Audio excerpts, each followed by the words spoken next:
আসসালামু আলাইকুম রহমতুল্লাহ। আপনারা কি জানেন আপিল কি, রিভিউ কি এবং রিভিশন কি? এগুলো নিয়ে এখন আলোচনা করব। আপিল কি? আপিল কথার মানে হচ্ছে আবেদন, যেখানে এক পক্ষ নিম্নতর আদালতের কোনো রায় বাতিল করতে বা পরিবর্তন করার জন্য উচ্চতর আদালতে যখন আবেদন করে তখন সেটাকে বলে আপিল। আপিল মাত্র দুইটা ক্ষেত্রে করা যায়। এক নম্বর হচ্ছে কোয়েশ্চেন অফ ল, আরেকটা হচ্ছে কোয়েশ্চেন অফ ফ্যাক্ট। এই দুইটা ক্ষেত্রে আপিল করা যায়। কোয়েশ্চেন অফ ল হচ্ছে যে আইনের ব্যাখ্যায় কোনো ভুল ত্রুটি আছে কিনা সেটা দেখাই হচ্ছে কোয়েশ্চেন অফ ল। আর কোয়েশ্চেন অফ ফ্যাক্ট হচ্ছে যে মামলার কোনো পর্যায়ে তদন্ত রিপোর্ট ইত্যাদি উপস্থাপনে যদি কোনো ফাঁকফোকর বা ভুল ত্রুটি থাকে সেটা উপস্থাপন করাই হচ্ছে কোয়েশ্চেন অফ ফ্যাক্ট।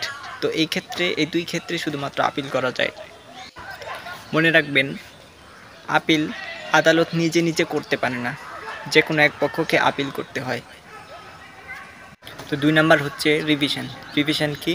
রিভিশন হচ্ছে পুনর্বিবেচনামূলক প্রতিকার। অন্যভাবে বলতে গেলে উচ্চতর আদালত কর্তৃক নিম্ন আদালতের প্রতি তদারকি ব্যবস্থাই হচ্ছে রিভিশন। এখন আপনারা বলতে পারেন যে আপিল আর হচ্ছে রিভিশনের মধ্যে পার্থক্য কী? খুবই সিম্পল। আপিল করা যায় শুধু কোয়েশ্চেন অফ ল এবং কোয়েশ্চেন অফ ফ্যাক্টের ক্ষেত্রে, কিন্তু রিভিশন শুধুমাত্র কোয়েশ্চেন অফ ফ্যাক্টের ক্ষেত্রে প্রযোজ্য। অর্থাৎ আইনের কোনো ব্যাখ্যায় কোনো ভুল ত্রুটির ক্ষেত্রে রিভিশন করা যায় না।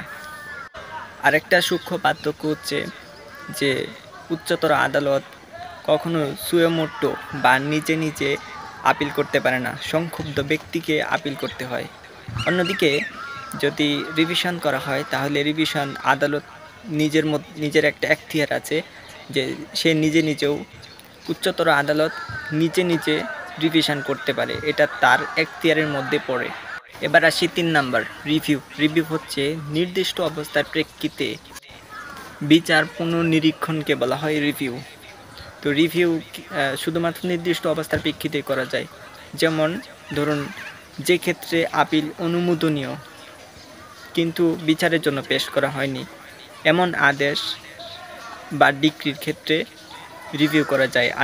আরেকটা ক্ষেত্রে রিভিউ করা যায়, সেটা হচ্ছে অর্থাৎ আপিল অনুমোদনীয় নয় এমন দণ্ডাদেশ বা ডিক্রির ক্ষেত্রে রিভিউ করা যায়।